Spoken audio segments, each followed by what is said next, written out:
Good day to all of you students. Today I shall teach you class 10th economics lesson 1. Name of the chapter is development and it's a part second of this chapter. Student, it's a part second of the chapter development and our point is national development. If as we have seen above, कहते जैसे हमने पहले देखा, individual seek different गोल, कि हर व्यक्ति के different goal होते हैं.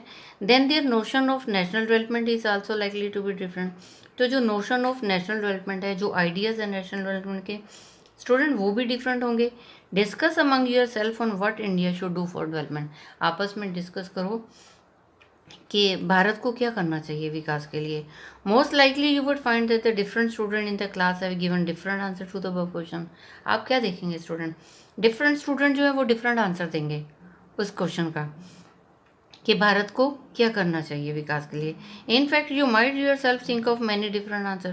कहते आप खुद भी जो है अलग आंसर सोचेंगे, डिफरेंट आंसर होंगे. आपका भी एक आंसर होगा, एक आंसर नहीं होगा. And not be too sure of any of this. और आपको वो जो आइडियाज़ होंगे उसके ऊपर आपको यकीन भी नहीं होगा, श्योरिटी भी नहीं होगी. It is very important to keep in mind that the different person could have different as well as conflicting notion of a country's development. कहते it is very important to keep in mind. ये बहुत ज़रूरी है अपने दिमाग में रखना. क्या different person could have different, कहते अलग लोगों के अलग जो हैं गोल्स होंगे.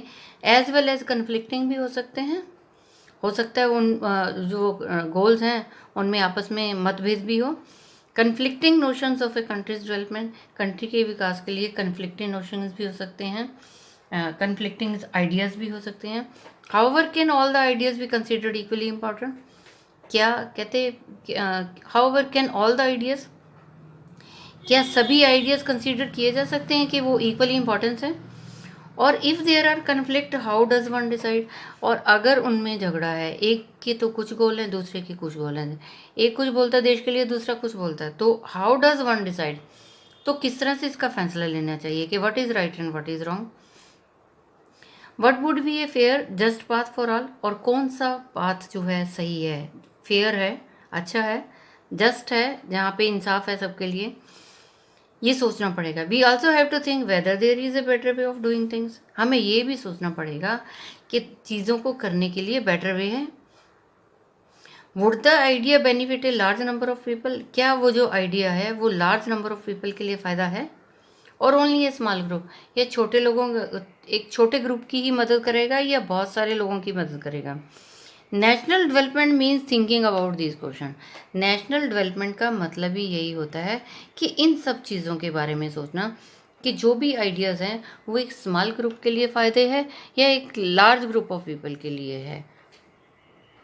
Student, our next point is how to compare different countries और स्टेट. हमारे नेक्स्ट पॉइंट है कि हमने डिफरेंट कंट्रीज़ को या डिफरेंट स्टेट्स को किस तरह से कंपेयर करना है. You might ask if development can mean different things. You might ask, आपको पूछना चाहिए, if development can mean different things, क्या डेवलपमेंट का मतलब जो है वो डिफरेंट थिंग्स होता है, अलग चीज़ें होता है.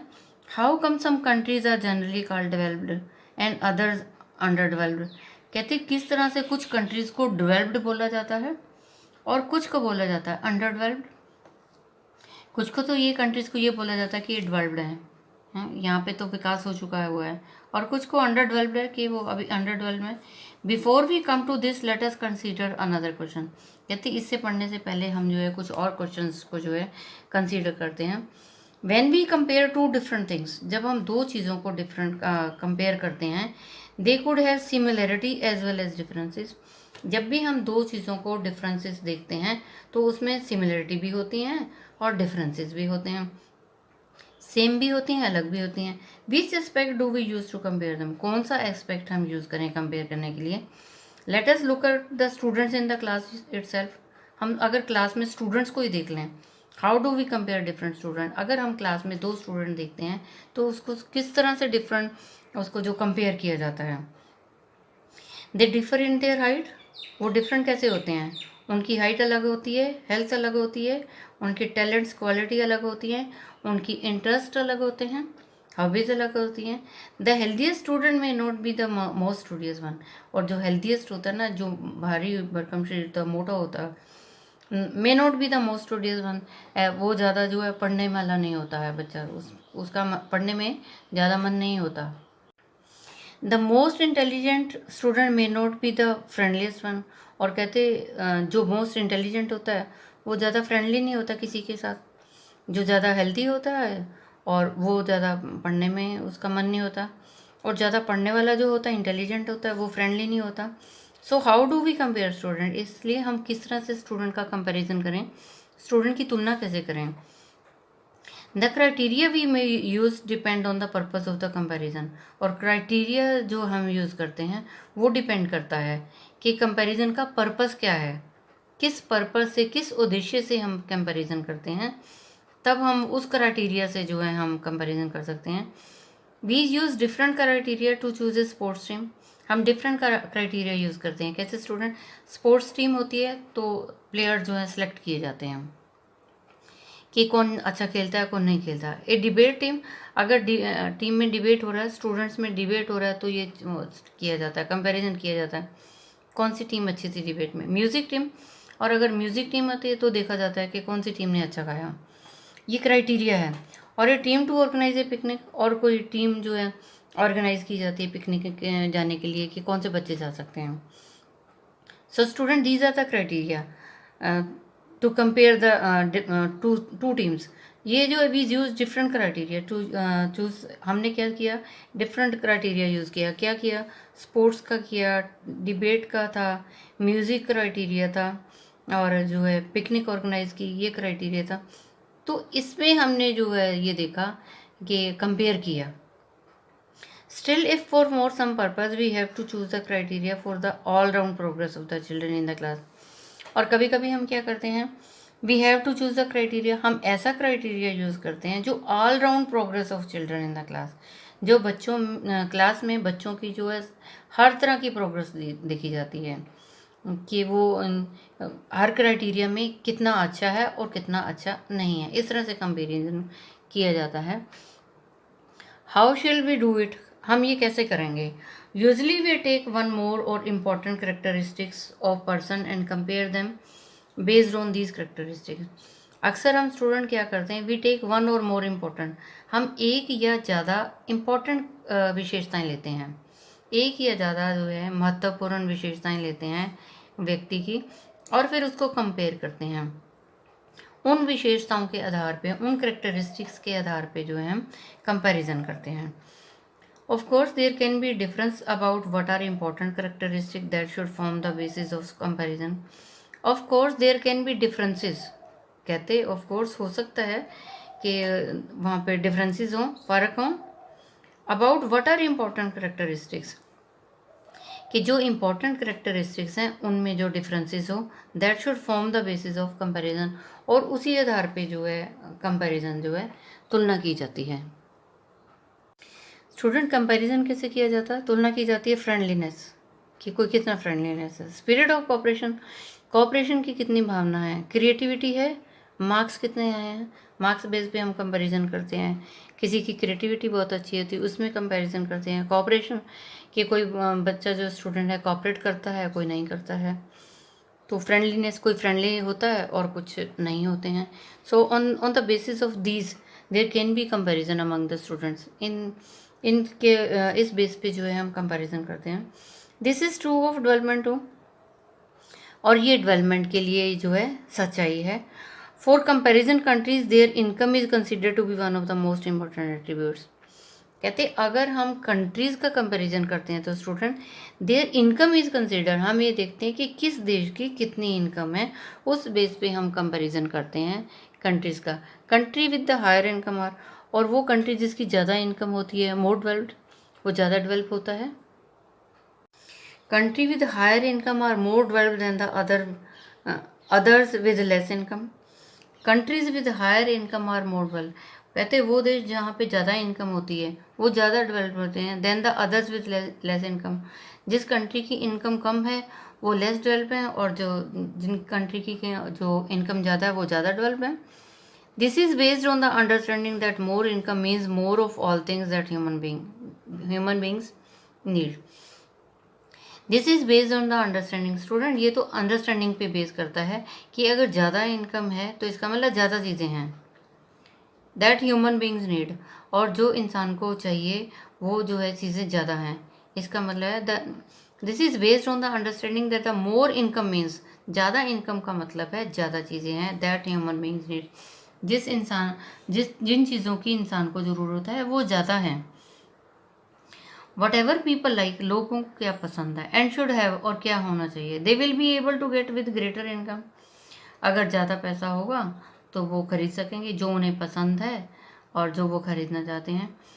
सो ग्रेटर इनकम इट सेल्फ is consider to be one important goal, ज़्यादा जो इनकम है वो भी एक कंसिडर किया जाता है कि ये भी एक इम्पॉर्टेंट गोल है कि पैसा भी ज़्यादा होना चाहिए। Now what is the income of the country intuitively. Now what is the income of the country, country की इनकम क्या होती है। Intuitively the income of the country is the income of the all resident of the country.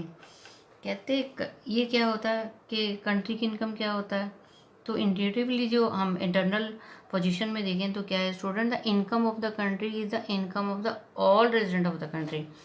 जो income होती है देश की जो इनकम होती है वो क्या होती है, जो कंट्री में रहने वाले लोगों की इनकम होती है उसको कंट्री की इनकम कहते हैं। Income of all the residents of the country, country में रेजिडेंट्स जो होते हैं, रहने वाले लोग जो होते हैं, उनकी इनकम को कंट्री की इनकम बोलते हैं। This gives us the total income of the country, और सभी की इनकम का टोटल किया जाता है तो क्या होता है, total income of the country होती है। However for comparison between countries total income is not such an useful measure. However for the comparison between the country, कहते अगर हम कंट्रीज़ का कंपैरिजन करें तो टोटल इनकम ही एक यूजफुल मेजर नहीं है, यही एक अच्छा मेजर नहीं है। Since countries have different population, क्योंकि स्टूडेंट कंट्रीज़ की पॉपुलेशन अलग अलग है, कहीं ज़्यादा है कहीं कम है। Comparing total income will not tell us what an average person is likely to earn. Comparing total income will not tell us, अगर हम टोटल इनकम देख लेते हैं एक देश की तो हमें ये नहीं बताती है कि एवरेज पर्सन कितनी इनकम है, कि एक एवरेज पर्सन जो है कितना कमाता है, उससे हमें ये नहीं पता चलता। टोटल इनकम तो है देश की, लेकिन एक पर्सन जो है एवरेज कितना कमाता है ये हमें नहीं पता चलता। Are people in one country better off than others in different country, are people in one country, क्या लोग जो हैं एक कंट्री में बेटर है दूसरे देश के मुकाबले में। Hence we compare an average income, हम टोटल इनकम को कंपेयर नहीं करते, हम कंपेयर करते हैं एवरेज इनकम को। Average income which is the total income of the country divided by its total population. और एवरेज इनकम क्या होता है student, total income of the country, जो टोटल इनकम होती है देश की divide by its total population, और जो उसकी टोटल पॉपुलेशन होती है उसके साथ डिवाइड कर दिया जाता है। टोटल इनकम को, total income of the country को डिवाइड कर देते हैं देश की टोटल पॉपुलेशन के साथ, तो वो आ जाती है हमारी average income. And the average income is also called पर कैपिटा इनकम, और जो एवरेज इनकम होती है उसको हम पर कैपिटा इनकम भी बोलते हैं। In the world development report इन 2006, अगर हम वर्ल्ड डेवलपमेंट रिपोर्ट 2006 की देखते हैं student, brought out by the world bank ने 2006 में एक वर्ल्ड डेवलपमेंट रिपोर्ट दी थी।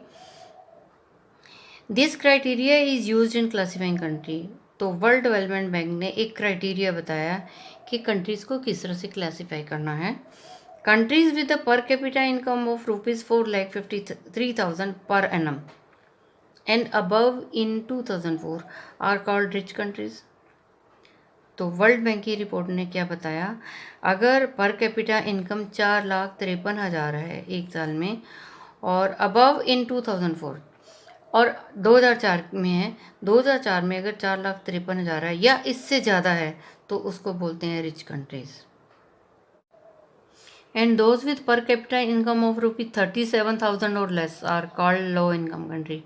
और अगर किसी देश की जो है इनकम ₹37,000 से कम होती है तो उसको लो इनकम कंट्री कहते हैं। 4,53,000 है या इससे ज़्यादा है तो उसको रिच कंट्री बोलते हैं। 37,000 है या इससे कम है तो उसको लो इनकम कंट्री कहते हैं। India comes in the category of the low income country, और भारत जो है हमारा लो इनकम कंट्री में आता है, बिकॉज इट्स पर capita income in 2004 was just 28,000 per annum, क्योंकि 2004 की रिपोर्ट के हिसाब से भारत में जो एवरेज इनकम थी वो थी 28,000 per annum. The rich countries excluding countries of Middle East and certain other small countries, the rich countries कहते रिच कंट्रीज और excluding countries of Middle East, और मिडल ईस्ट के भी कुछ जो कंट्रीज हैं, and certain other small country, और कुछ दूसरे भी स्मॉल कंट्री हैं, are generally called develop countries, उनको डेवलप्ड कंट्रीज बोलता है। जो रिच कंट्री हैं और कुछ जो मिडल ईस्ट के जो है उनकी कंट्रीज़ को कुछ एक्सक्लूड कर दिया जाता है, हटा दिया जाता है, या कुछ और दूसरे स्मॉल कंट्रीज़ हैं उनको जो है जनरली कॉल्ड डेवलप्ड कंट्रीज़ हम बोला जाता है। Student, I have taught you second part of this chapter. Rest of the things I shall tell you in the next educational video, and I think you might have understood. Now, student, you tell it to other students so that they can also understand this. And students, stay safe, stay at home, obey your parents. Thank you. Have a nice day. God bless you all.